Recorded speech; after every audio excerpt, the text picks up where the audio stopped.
welcome to the show, LC. Thank you so much, man, for having me. It's Oh yeah, always a pleasure to be here.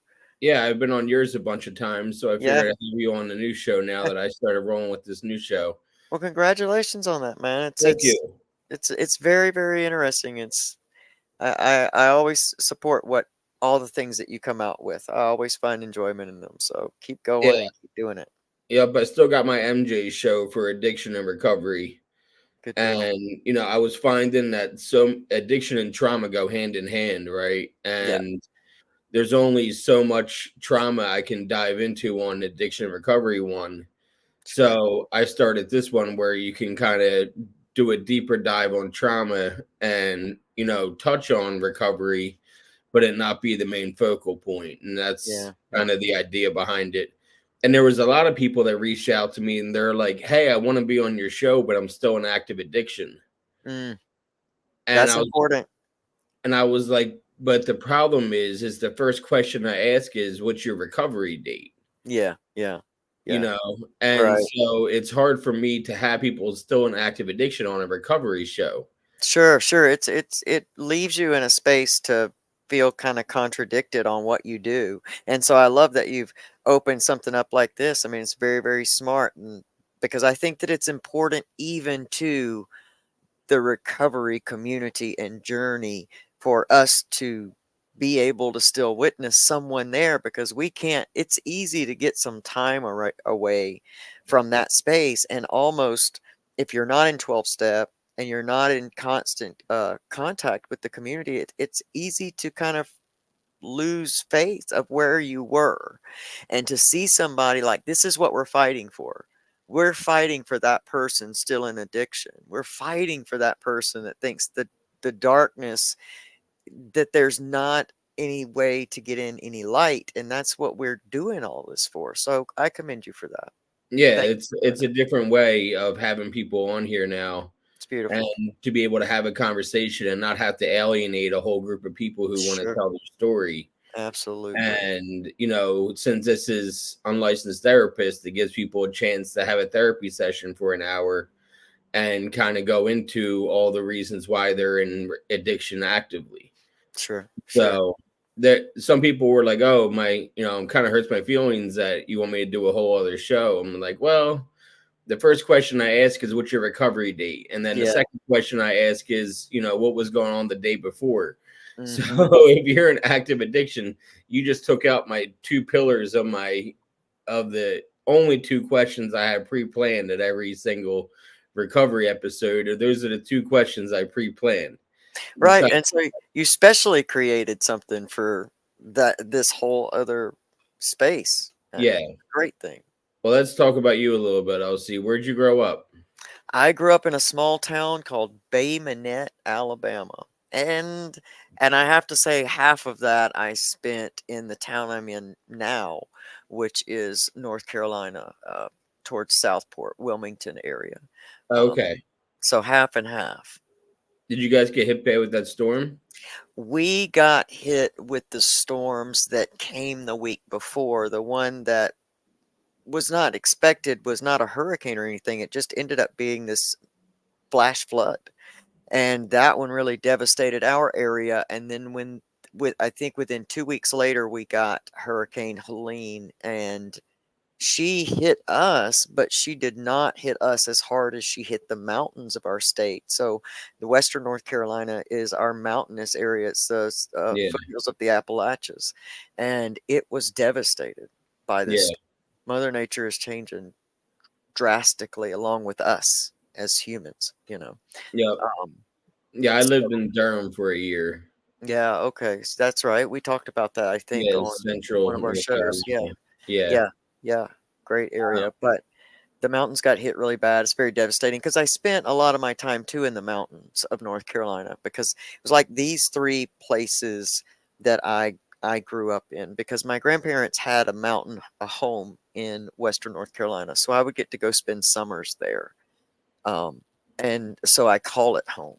It's one of the places I'm most happiest being in the world. That makes sense. So you spent a lot of time in North Carolina as a kid? Yeah, yeah, yeah, yeah. We moved here when I was, I think, 14. Yeah, it was a hard move. Well, let's start. Okay, so you're growing up in Alabama. Hmm. Parents still together, brothers or sisters? No, I didn't really know my father until I was a little bit older in age. Um, my mom had a couple marriages. She was very young when she had me. She was 17, quickly turned 18. Um, and then it was about being married in the South in the 70s because I'm 50 years old. And so about in 1974, it was about being married in those small towns. A girl getting pregnant in high school was devastating. Um, and so she ended up having a couple marriages before my memories even start. Um, but she probably we went through a lot of marriages with her. So, no real togetherness. The only real stable people that I had in my life at that time were my grandparents. So I kind of went back and forth between being raised by them and them always being an influence and my mom. My dad, I met him later, and I'd spend weekends at his house, but we just never could quite make a connection. But I had a younger brother who I adored by him, and his wife, and I had a younger sister from my mom, but I was with my sister most of the time. Okay, so your biological dad ended up having a boy Yes. that you call a brother. Yes. Okay, half Yeah. brother. Yeah. And then you have a half sister from your Yep. mom with a later on marriage. Yes. Yes. Yes. And And they're how yeah. was it growing up with different stepdads all the time? Ugh. It was which one could they were just all they were monsters in their own ways. Um, I think the one that I can really remember starting with, he was just a very young man. He had a lot of resentment towards me. He was a very harsh punisher. Utilized a lot of humiliation techniques in his punishing. Um, and then that was short lived. And then the next one stole my innocence from, you know, sexual abuse, and then his physical abuse of my mom in front of me. He was just a very scary man. So he stole a lot of my innocence, my ability to kind of be a kid, is what it feels like. And then the next one stole my dignity. He was also a very small man, felt like he had something to prove. He was one of those guys that was really just there for my mom. He wasn't there to be a stepdad or raise us. He was just there for my mom. So we were just kind of in his way. He was very mean and brutal with his words and physicality. Um, Well, and let's let the cat out of the bag because you do present very well, but you grew up a girl. Yes. Oh, yeah, yeah, yeah. Which I guess we probably should say that, man. We should. We should say that. Yeah, I guess that makes sense. I'm so used to just telling my story, man. I forget about those things those days. But yes, we should really start there because I guess that is a big part of that. Um, yes, I was born physically female. Um, I always felt different.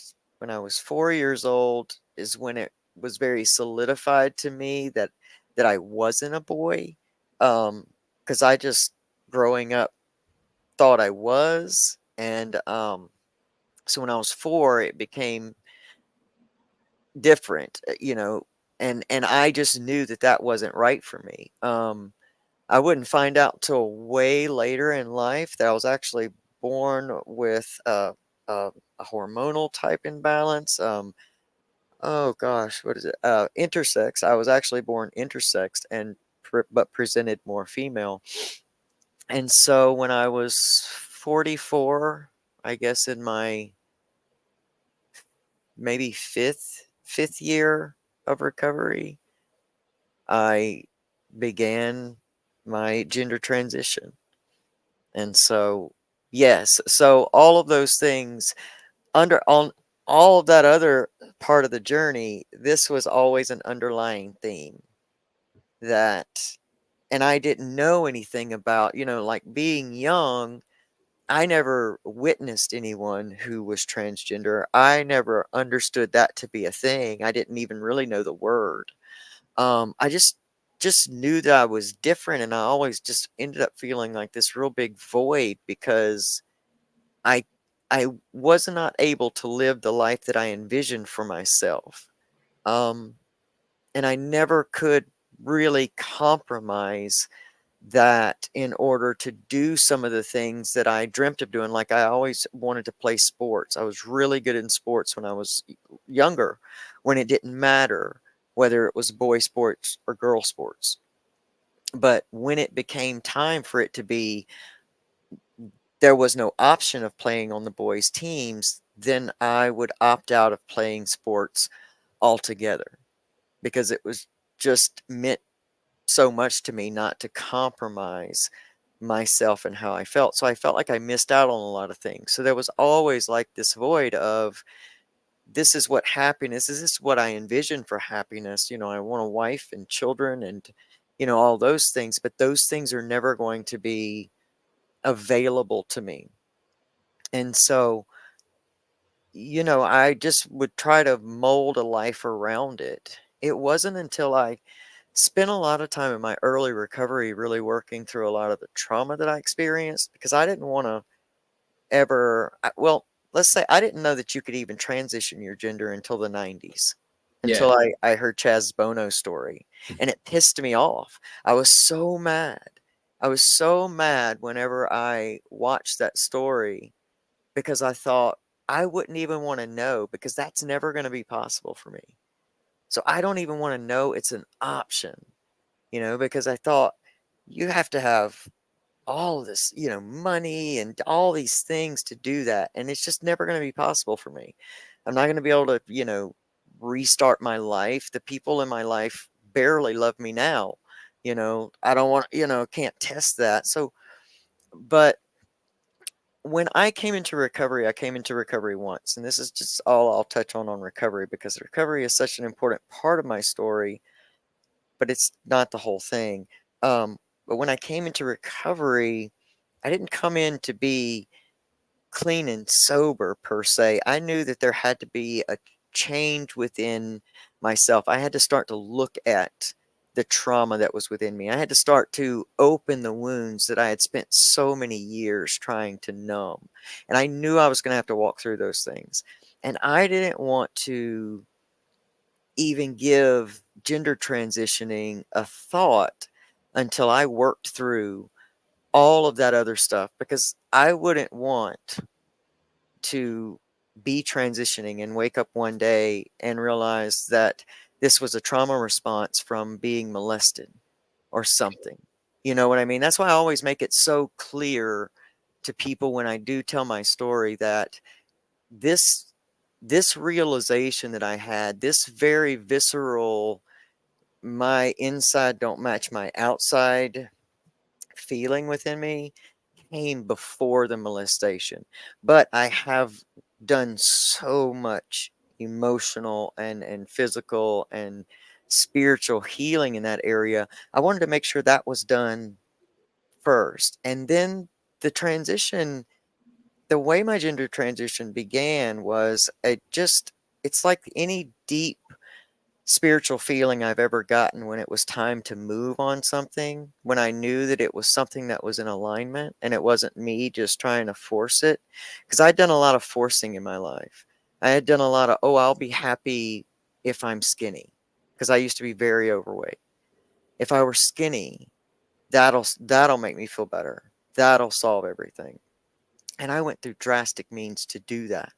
So I had already been through the will be happy when kind of a situation. I had to get happy now before I could even begin to move into those areas. And so it was just a deep spiritual feeling that was like, now is the time. And again, I didn't know how possible it was, but this was the first time I'd ever entertained doing research. And I did a lot of research. And I think that's what's important for people to know now, young people that either believe that this is the answer or are just looking for an answer. Do research, understand, what it all means. Find a mentor, do something that you don't have to go through it by yourself, because it's a very intense process. It's very, very intense. And for me, I can believe that it would erase a lot of my problems if I would have transitioned earlier in my 20s or even 30s, because it's hard on the body. But I believe that's just a story that I tell myself, because I don't think I would have been ready for it then. And I'm not saying others aren't, but I'm just saying for me, Yeah. I'm glad that I waited. You had I'm to glad. get through your recovery process before Yes. you need Yes, that's what was done on the inside. Because for sure. you said your first stepdad stole your dignity. Yeah, he stole my dignity. He was very, very strict on me, probably in an overly strict kind of manner.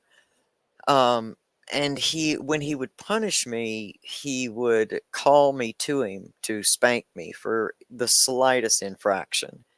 But there's this thing that people used to do old school in the South, which was they would spank you on your bare butt. So it'd be like, pull your pants down, and they would spank you. And he would make me do that, and there'd be a living room full of people. And with him, it was never anything sexual in nature. It was just this. I don't know if he was just young and he was very jealous because him and my mom were very young. Maybe I represented something to him it was more resentful than anything. Um, I've almost, now that I think about it, I'm talking about it, I've almost died in each one of her almost each one of her relationships. But yeah, he just would scare me so bad, and but when he would do that to me, and in front of his friends or a room full of people, you know, it was like two things were happening in that time. Like, it was just so humiliating to me that was happening. And then number two, I would see in the peoples that would be in the room, I would see in their eyes that this was excessive. Like, their eyes would all be real sad, when this would be happening to me. And so that was like two different kinds of things going on, like feeling like these people pity me, and, knowing that they're seeing me with my pants down and I'm getting whipped. And it would just really, I was, probably, I think 2 or 3, and they were married until I was close to 5. And so, So yeah. you said you almost died at one point. Yeah, because he would scare me so much, I would always have to be on guard, so I didn't do anything wrong. And I was walking in a hallway towards the kitchen where my mother was in this house, and I had to pass this doorway, which was in direct eyesight of his chair that he sat in.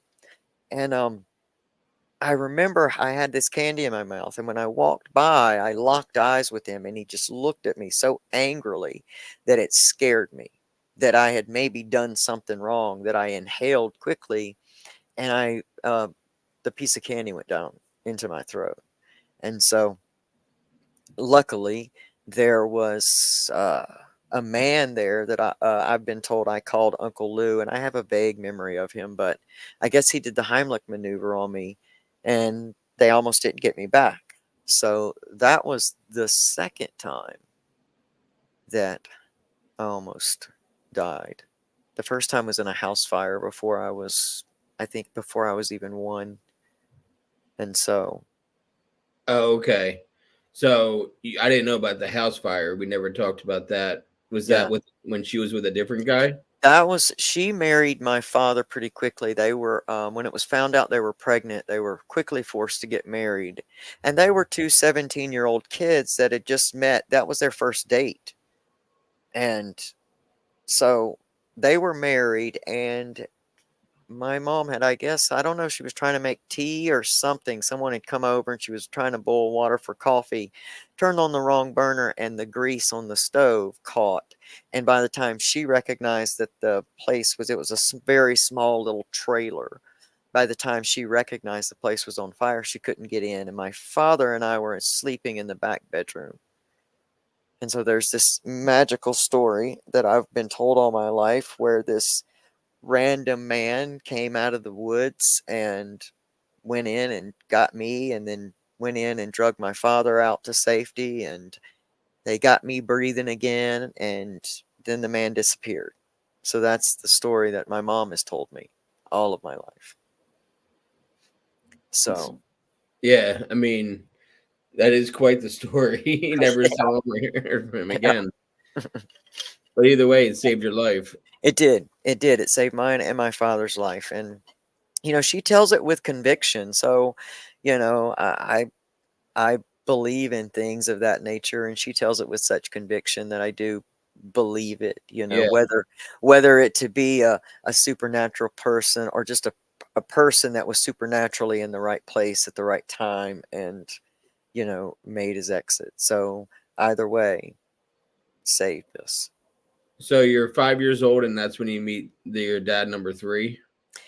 Well, this would be dad number 4. There was one in between my father and the dignity man, but I don't remember him at all. That was a very short-lived thing. So this will be number 4, who was, I knew from number 3, because he was always around. He was really best friends with number 3. So I knew this man already as Uncle Mike. And so then we're living at Uncle Mike's house. And thus begins the stealing of, I'd say, childhood.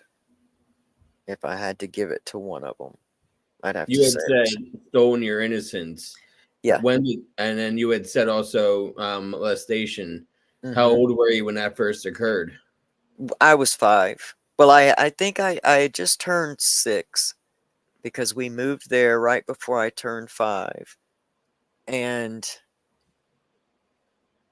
I'm going to say there was a lot of little things leading up to it in that year, but when I was 6, I remember for sure that it began. Yeah. And how was he towards your mom? He was very Jekyll and Hyde type of a guy. He had been to the Vietnam War, and he just had this very dark thing about him, and he was also an alcoholic. So everything would be fairly okay. He stayed gone a lot, but everything would stay fairly okay until he would get past a certain point in drinking. And he drank every night, but once he got past a certain number of beers, and I learned as a kid how to count them to kind of figure out what kind of night we're going to have. Or if he came home already drunk and kept going, then he was very abusive towards my mom. Very abusive in ways that I've watched him pick her up by her neck and hold her off the ground, by her neck. I've watched him punch her, just man punch her to the face, to the side of the head. There was always this impending doom with him, because it was going to be one or the other, or possibly both. It was just going to be a shit show. Would he hit you too? Oh, yeah, he would at certain times, but he was less physically aggressive towards me in that way, um, than he was my mom. But when he would hit me, it would always be not a spanking. It would be like hit me across the face, or if he did have to spank me, it was always this real weird, like he had this real weird connection to me. Like, thinking back from the perspective that I have now, I feel like he was grooming my mom more to get to me, to be honest, just in the way that he was to me. He It's just really weird to try to describe, because he was not like he was extra nice to me, but it was like when he had to punish me, it really did hurt him. Like he had some weird connection to me. And so, but most of the physical abuse was heaped on my mom, and just in these outbursts. Because as a kid, when you see something like that, you think that every time you learn to start to recognize, this is where when people talk about empaths, this is one of the things that aren't shared a whole lot. A lot of people that identify as empaths are really reacting to survival trauma that's trapped in the body and in the nervous system. Because, in those situations, I learned that the different tones in voices, in volume, in all of those things would equal my safety. So I had to be hyper aware of where this man was at all times, energetically, attitude, you know, with his alcohol, because you kind of want to get disappeared, but not go too far, because I felt like I had to protect my mom. So I would Yeah. always want to be disappeared, but still close enough, even though I couldn't do anything. Was Um, he older? yes, he was a much older man. Because your mom, if my math is right, your mom would have been like 24 when they got married. She would at 23, she was Okay. 23. She was 23 because from the math I've done, she was 23 when she had my sister. But he was already in his 40s. He was a Okay. much older man, much older man. Yeah, he was a much older man. But so, just becoming hyper aware as a child, you're always living in this fight or flight chemistry. You're always living in the, is tonight going to be the night? Am I going to do something wrong? Because he would also hyper punish, especially if he was drinking. He would hyper punish. You did not have to do much to set this man off. And so when you learn to live in a very volatile situation like that, you start to adapt. Your survival as a child just adapts. And that's why I credit him with stealing almost my whole childhood, because it was like all the things that make you a child, the play, the imagination, all of those things, the innocence and the light that you still have, all of those things that make a childhood beautiful, all that was taken away. And it was seemed like it was just kind of overnight, you know, overnight. Did you ever say anything? I eventually said something. It took me a long time to say something. And I was afraid of, I was so scared of him. I was so scared of him, and I was just waiting for, I was so scared to tell on him, and irrationally as a child, I thought he would kill me. He never said he would kill me. He never said anything. I always just stayed, asleep.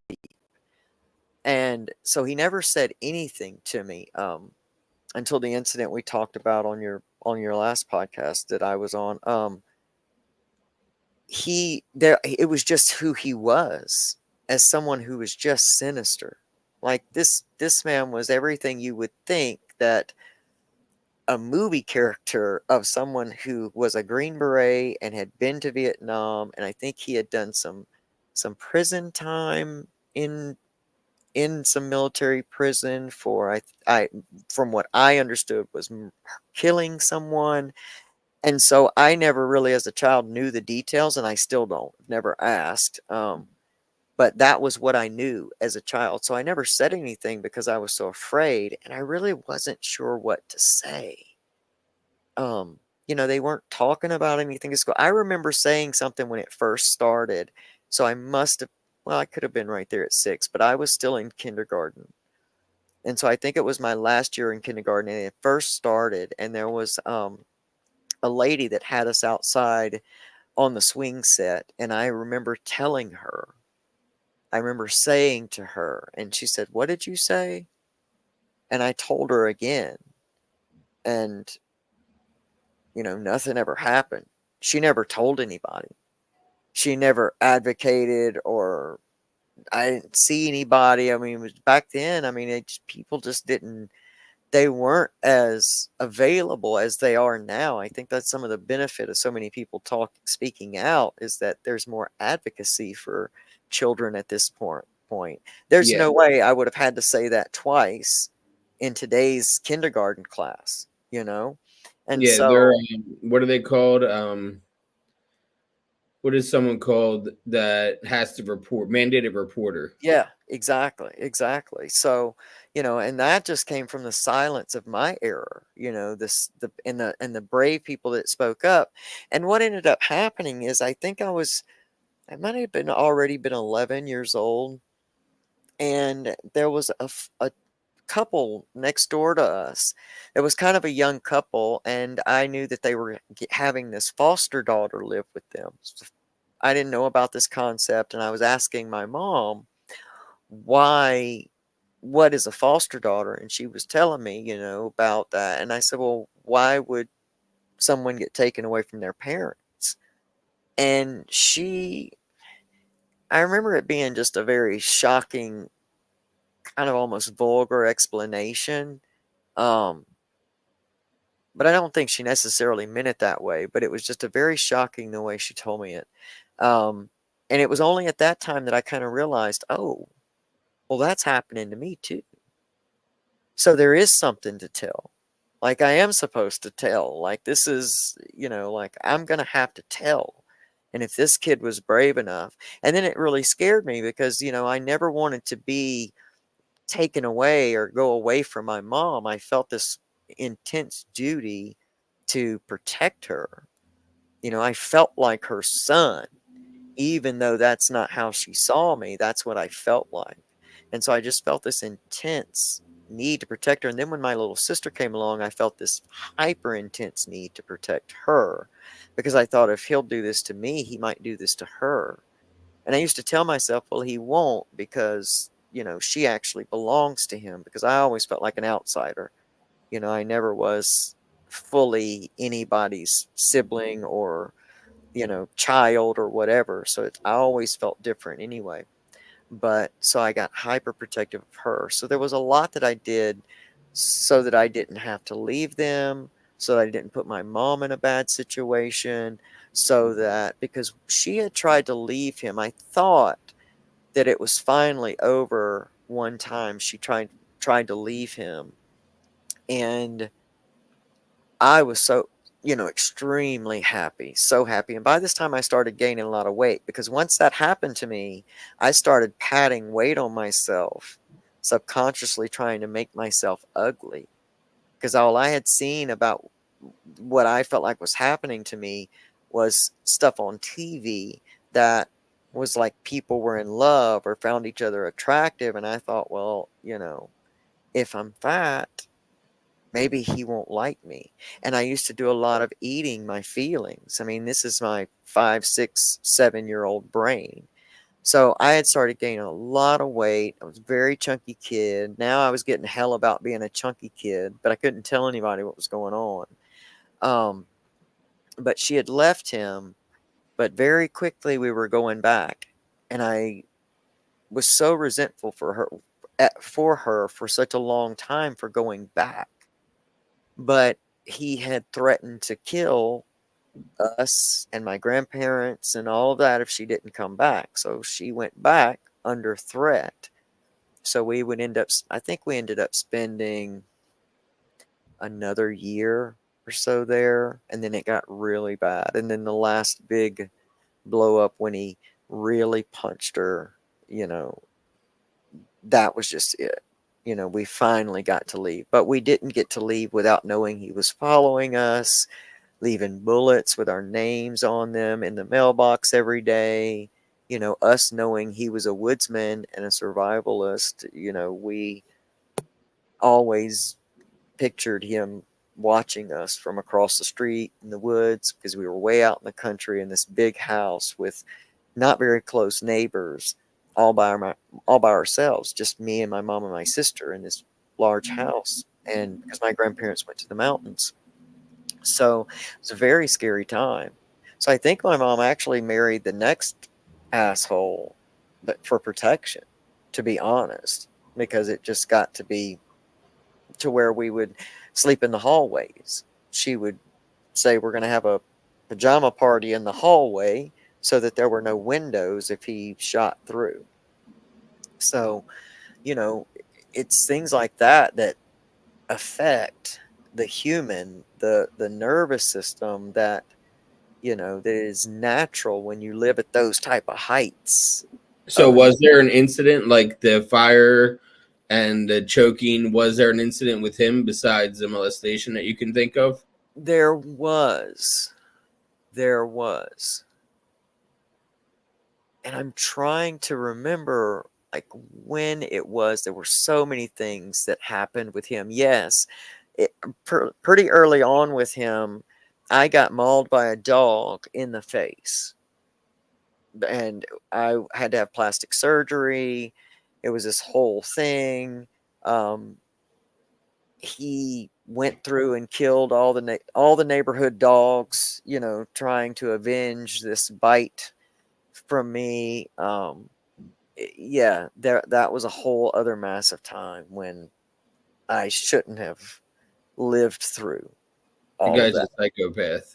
Yes, he was. He was. And then of course, he didn't kill the dog that bit me, because that dog went on to bite other kids. But I would be known as, the kid that when people would see. I remember this one incident. This woman said, "Oh, you're the one whose dad killed my Queenie," is what she said. And she had these Dobermans in her yard. She lived kind of behind us. It was in a trailer park.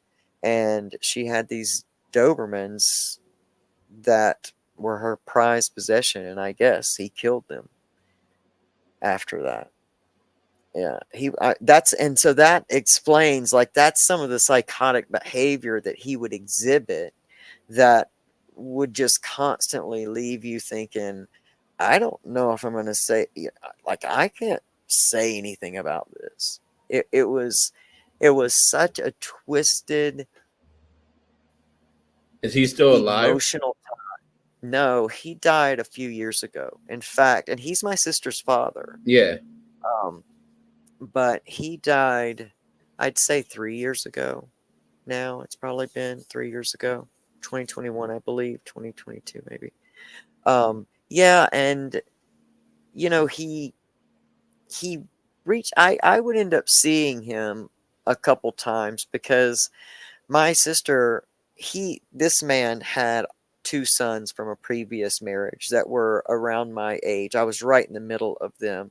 And so they would come and spend summers with us. So we had created this sibling type relationship. And so I would have to have very random contact with him.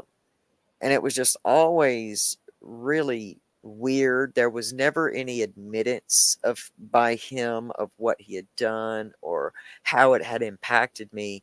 And he wrote me this letter. I think I was probably in my second year of recovery. He wrote me this letter and sent me a check for $1,000.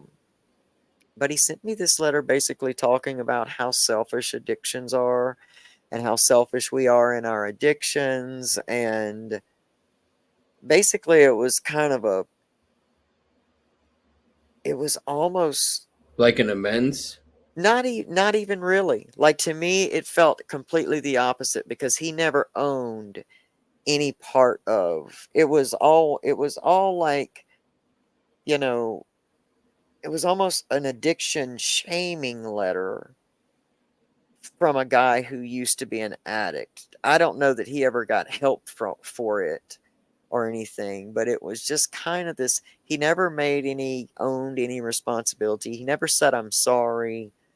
It was more like, you know, you should get your shit together, or, like, good on you for getting your shit together, or something like that. It was just kind of like, What are you talking about? You Did you know, cash like your I check? read that.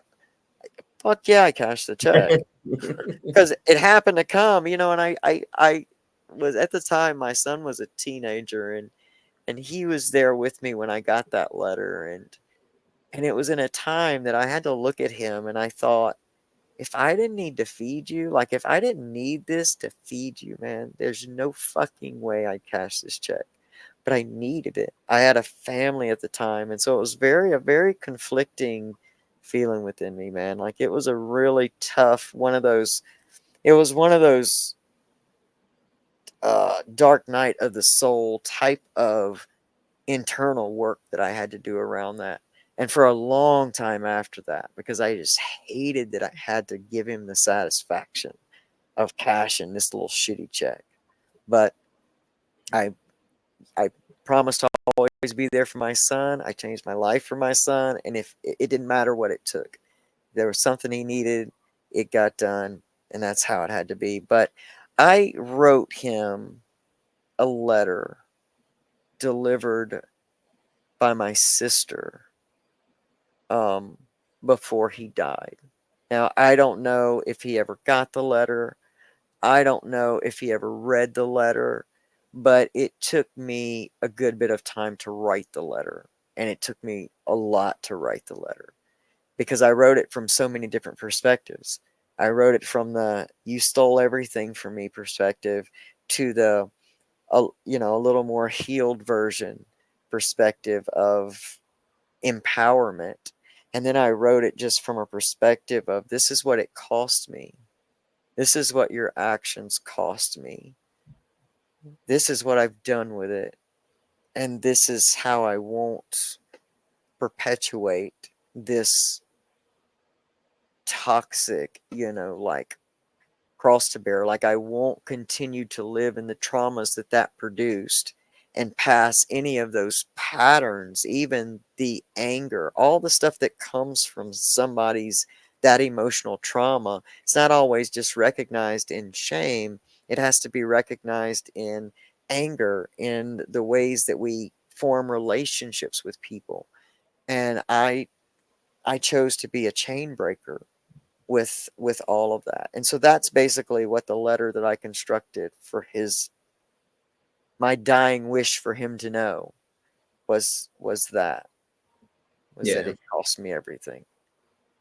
But Well, so your mom got remarried again for protection. yes, yes, Basically, you like to chalk it up to protection. I Um, believe so. how was that relationship with him? He was just he was just a mean little man. He was a small man. He was a firefighter and a police officer because our town was pretty much so small that everybody did everything. Yeah. Um, and so he he just Definition of little man complex. very much so, very very much so. He just hated us. You know, my sister and I. He just despised us. So it was like husband number three times 100 in this little jackass.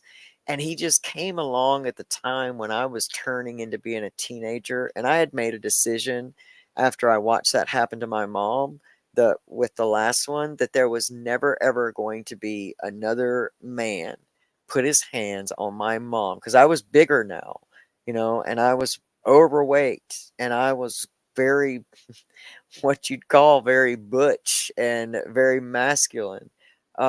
And I was rough. And so I had just had it in my mind that this just ain't happening, you know, and you're not going to do it to my sister either. And he was he especially honed in on my sister.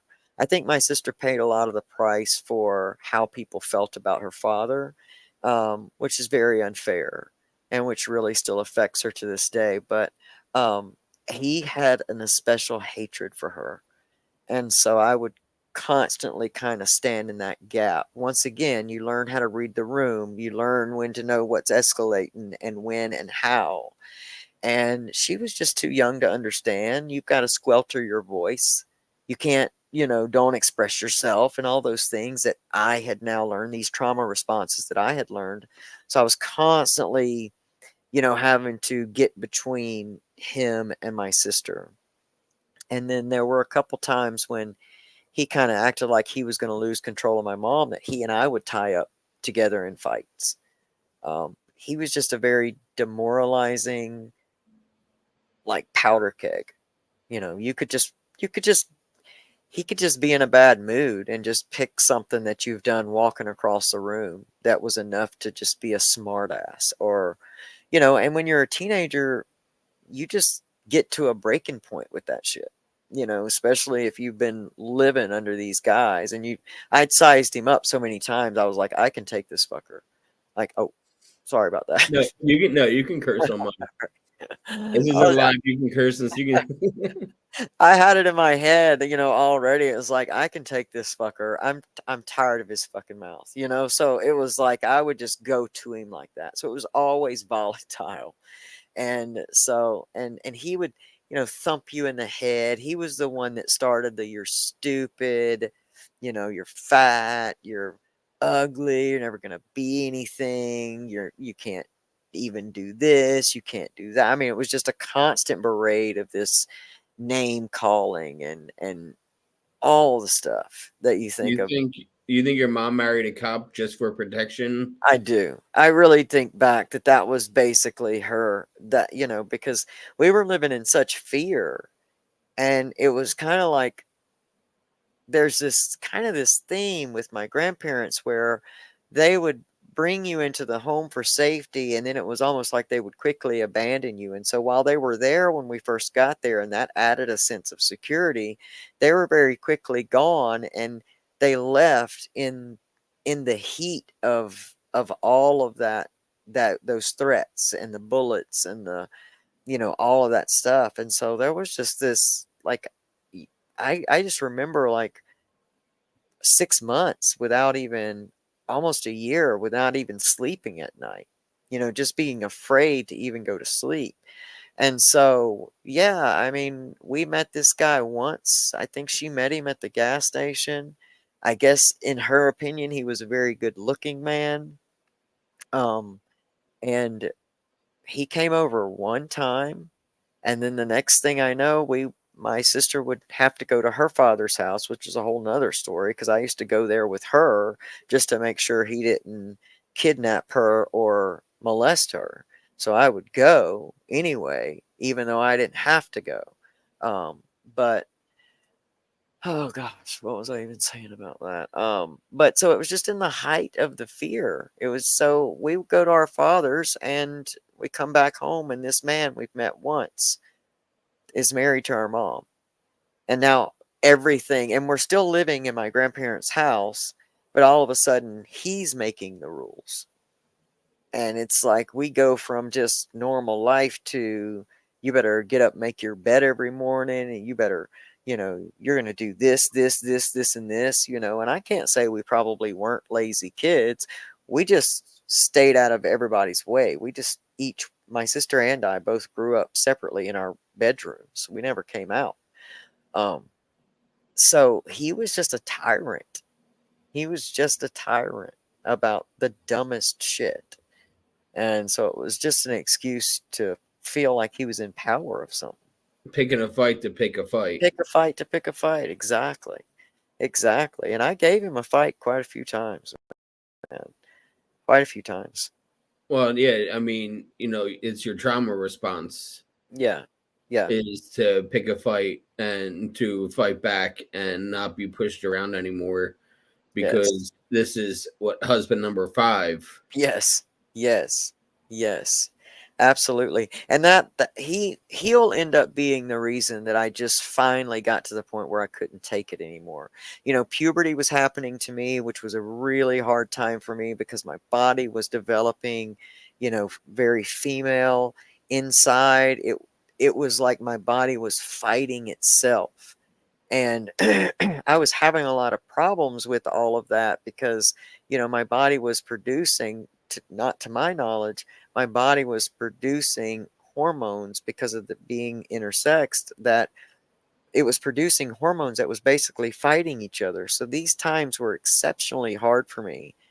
And so he, with the added stress on to all of even that, because all my friendships were changing. Like now, all the guys that I used to, we'd go hunting together and, all that stuff, all of a sudden that stuff starts changing. And it was really a rough time for me. It was like, why are you treating me differently? It was a lot.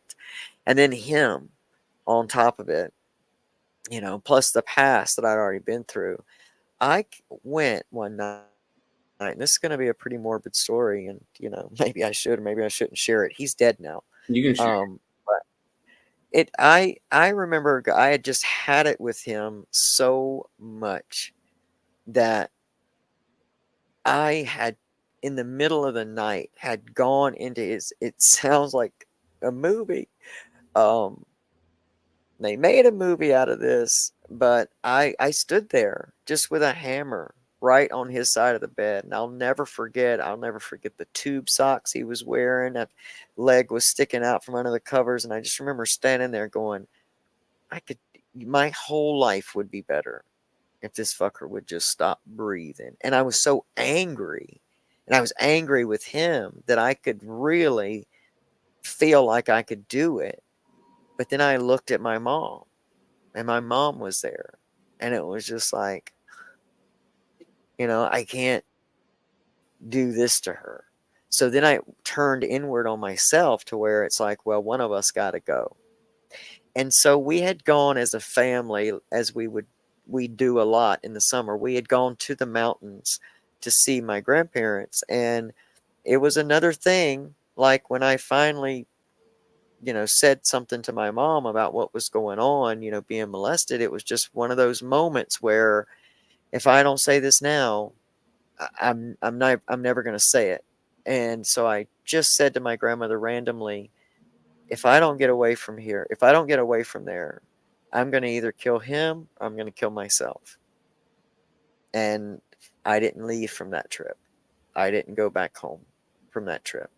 And so now I'm in the custody of my grandparents. Probably the best thing for you in that time. It was the safest thing for me. My problem was that now I had gone from, they tried to parent me like they had parented their other children. They tried to give me the same boundaries. They tried to expect the same things of me. And what they really didn't understand was how much trauma I had been through. So I had just I had just come out of a household where I wasn't allowed to do anything. I didn't get to talk on the phone like a normal teenager. I didn't get to go spend the night places. I didn't get to have people over. I mean, it was just we were so restricted on what we could do. And now all of a sudden, I'm back in this old town. I'm a very awkward female because I don't have these natural things and abilities to try to make myself up. I had to kind of learn that stuff, and it was always very awkward to me. So I'm an awkward female with these walls up, so I'm not normal. I'm weird. And so now I'm back in the school, and I've got to try to make friends, and I've got these new freedoms now that I can do that I don't know how not to take advantage of or overuse. Or I'm not that little person. I'm not that little grandchild of theirs that, was last here 5 years ago. Like so much had happened in my life since then. I wasn't even that same innocent kid. And so they just didn't know how to take it. And so then they would always sneak in these little things. My grandmother would always sneak me to these little group homes. And so I'd go to a group home. Or, there was always just some kind of her trying to push me away or push me off. And so, that became a big fear with her. And eventually I would be sent back up here. And it was devastating to come back. I very quickly began cutting my own skin. It's the only way I could get like the emotions and the feelings out because I had no expression whatsoever. Um, and I would very quickly then reach another breaking point and be placed into a psychiatric facility, which would begin now a run from the age of 15 to 17, where I spent like most of the first year of that in a psychiatric youth facility in the town nearby. And then I would be sent to a Christian girls' home in West Monroe, Louisiana, where it was dresses 24/7. It was Bible all the time, no regular school. It was just Bible. And I would end up spending 2 years there in that situation. Were you able to make friends at least? I was very shy to make friends. I had one really good friend through high school here, which I didn't even go to maybe two years of high school. I had one, always would have just one little friend. Now, when I was being forced to live in a dorm like situation, well, not even a dorm, it's an open dorm like situation with 30 to 35 other females ranging from the ages of, I think 15 was the youngest up until like 21. Um, that's, you form relationships there, but I always never got really close to people because I was always attracted to women. I was always very sexually and physically attracted to women, so that was a very awkward. I was also very shy, so having to shower in front of other girls and having to be in the bathroom with other girls. I mean, it was just always such a all I was just always so shy, so on guard, always easily embarrassed. And then, of course, when you're in a situation like that and you're this awkward female who doesn't really even know how to be female, then all the females want to now try to make you a female. So that was very compromising in and of itself. Just having to put dresses on and go out in public. And this was a very it was a very Pentecostal. I hate to put the label out there like that, but that's what they identified as, is like non-denominational, more Pentecostal, Holy Ghost type uh, facility and church. So these were the churches we would go to. So they would have these what they would call prophets, and they would somehow always call to me. It's almost like a psychic picking you up out of the Yeah, audience. You know what it is? So they would always seem to call to me and they would talk to me about, femininity, wearing more pink and just weird stuff. So I'd always, once again, there's that humiliation theme where I'd be called up in front of these big groups of people to feel like basically I was being berated for my natural masculinity, because we can't forget that I was also producing an overabundance of testosterone within me as well. Like my hormones were not balanced. And plus, I had high levels of cortisol, which, really unregulated all of this stuff. So I was very hypermasculine in this feminine body that I wanted to fit in. It would make it easier if I would fit in, but I was just awkward. It's almost like I look like a linebacker in a dress. yeah, I mean, that's just the whole way I carried myself was just, ridiculous. So, that was a rough time for me. And then finally, I guess they pulled me aside and God told them I was a lesbian. So I had to go, which I didn't even know the word lesbian at that time. I was like, what is that? And that's when they told me, and I was like, oh, that's what you call it? They said it was going to happen to me at college. And so from that moment on, my my intent was, well, I'm going to college then, because I didn't even know that was a thing. Like I didn't even know that you could do that. yeah. This So was back in the '80s before there was internet where you could yeah, learn shit. 80s, 90s, yeah, like this was pre-internet. So I had no idea. Like I'd never heard the word lesbian, and I'd never known anybody that was gay or homosexual. I had never known anyone. So it was just never a topic. It was never anything derogatory in my family. It was just never a topic that was spoken about. So I remember being very intrigued. I was very caught off guard because all of a sudden what it meant to me was somebody could see that. That's what it meant. It meant, oh, you're not hiding this very well because now somebody is seeing that and they're mirroring it back to you. So your secret is known. And so to me, that was a very big secret to be protecting. And because I didn't want to be weird, I didn't want people to not talk to me or Yeah. anything. I didn't even know that this was, I just thought I was alone. I thought that I was the only person in the world that thought this, um, or felt this way. So they send me out of there. I go on another stint of living with my grandparents. Um, Now I've girled up just a little bit. Um, and so I'm a tiny bit less awkward, but I'm still, protecting this secret. And so I'm forced at that time to quit high school and get a GED and begin to go to college, junior college. And so it was not happening in junior college. So I was in my whole mind thinking, oh, you know, it's not happening here. So I got to go to a different college.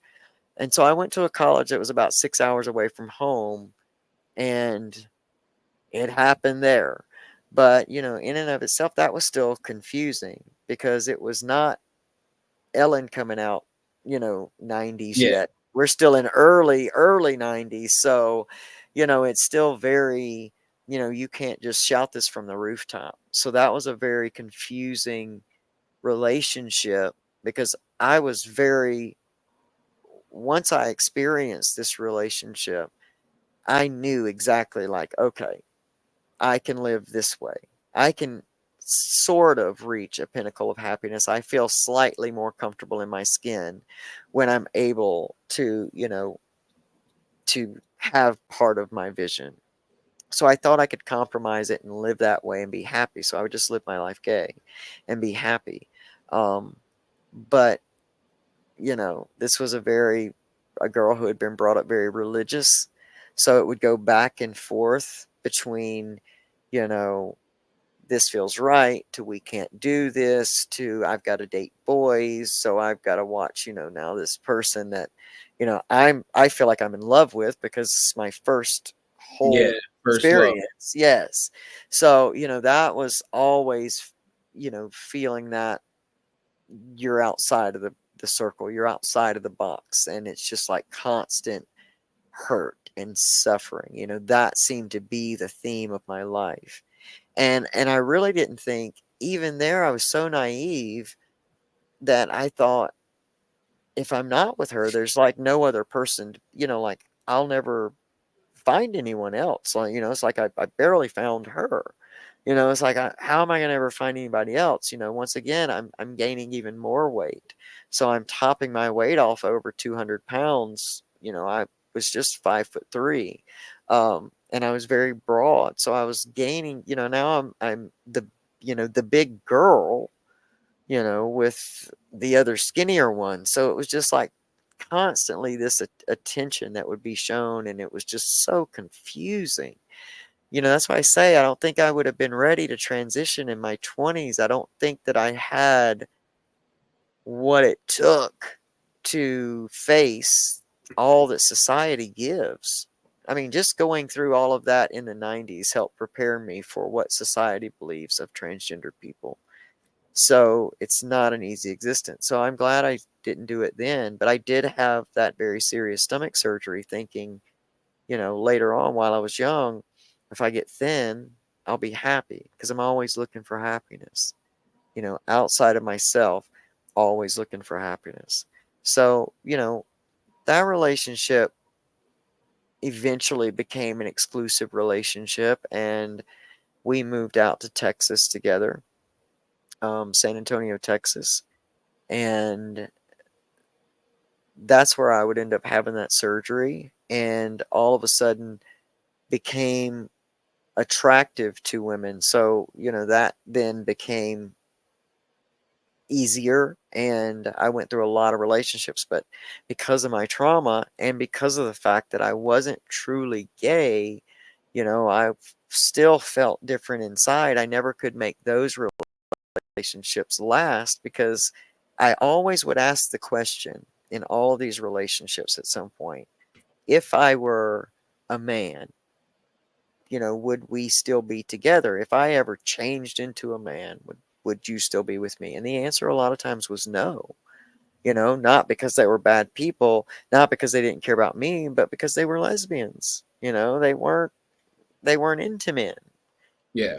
And so I learned after a couple failed relationships and some heartbreak from that, I just lock that back up. Just get that out of your mind, lock that shit back up and move on. And so once again, it was just always that wall between me and happiness. What was actually going to be possible for me, that I was always going to be living in a compromise. And so, all of that, addiction began, a lot of numbing began because, I call it the suitcase of our soul. And we fill this up with our experiences and our loves and our hates and our joys and our pains and all that stuff. And I think it's not an infinite space. You only get so much space in this suitcase. And when you're a kid and you start with a lot of trauma, that suitcase is pretty doggone full by the time you hit. I was full when I hit my 20s. So it became so overfilled with trauma that I just experienced numbing it out. And that was the only way I could walk around in the world and have any sense of peace, was to use. And so that would quickly took over my life. And, those, I went down those roads and we talked about that on the last episode. But that then begins to create its own trauma and own family rifts. And it was this constant running away from myself. So I do have a question. Sure. I know we're wrapping up on time soon. Yeah. Oh, yeah. But you have a son. Was that Yes. He's was that IVF or No, adoption? no, no, no, not at all. I met his mom in 2005. She became one of the first people to answer my question in "It doesn't really matter to me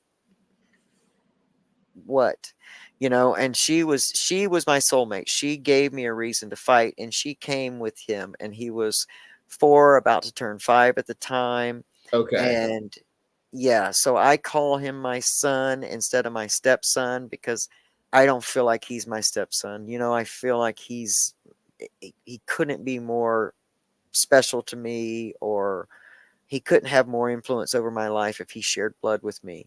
But I've gotten the greatest opportunity to raise him, and for all these years, he turned 25 yesterday, on the 19th. So shout out him if he ever sees this. But he turned 25, and it's just, it's been it's had its ups and downs. It's been a challenge, to be a traumatized human, a chain breaker, a pattern breaker, and, try to be in recovery and raise a family and all of that stuff. And so I have just been so dedicated to not passing along traumas to him.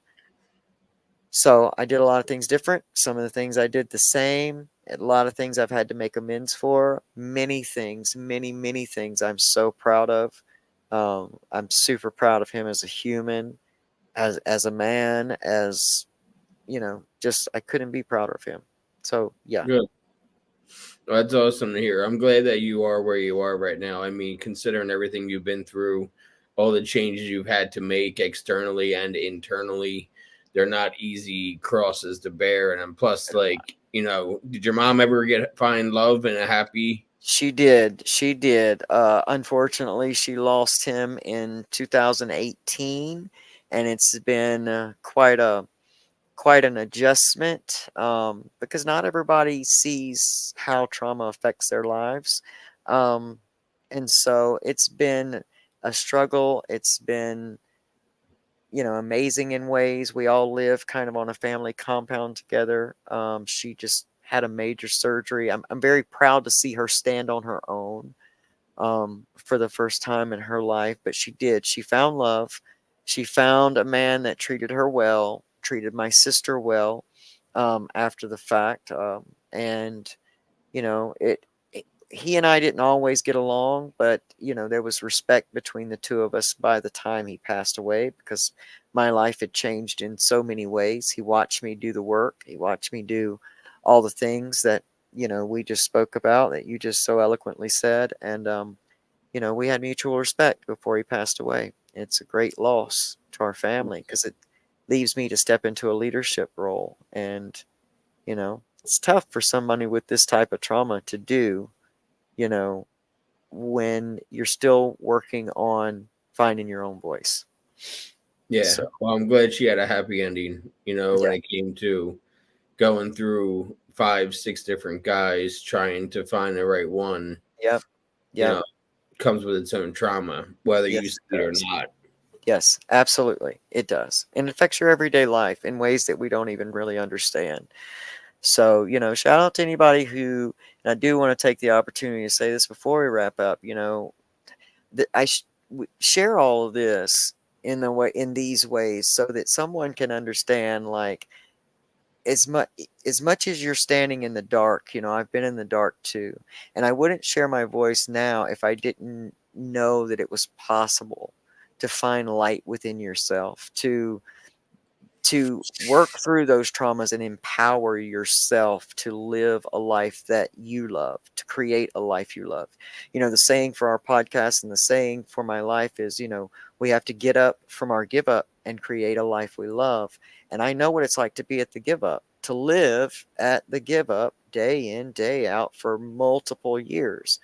And just like in transitioning gender at 44, now I'm 50, to doing so many things, getting into recovery later in life after 22 long years of active addiction. Doesn't matter how much you're covered up in the darkness, how long you've been there. There's light for you. There's light for you to find a place within you that you love, a life you love to live. So I Yeah. just want to say that because a lot of people are suffering right now, man. That's why it's important for me to find as many different people that have different stories and have 2 different shows so that people can kind of pick and choose. Okay, well, that heard my voice in that story. I heard my Yeah, voice in that story. And I really enjoy doing this. So I appreciate you coming on and being so you're a open great host, man. about your past. You're a great, great, great host. And if you ever want to create a short ad for looking for people, I'll run it on my show on Saturday nights, man. I encourage you to continue to do this and all the great things that you're doing and Thank helping you. us be able to relate to other people by their I stories. appreciate that, bud. Good deal. All right. Have a good night. You too, Bubba. Bye.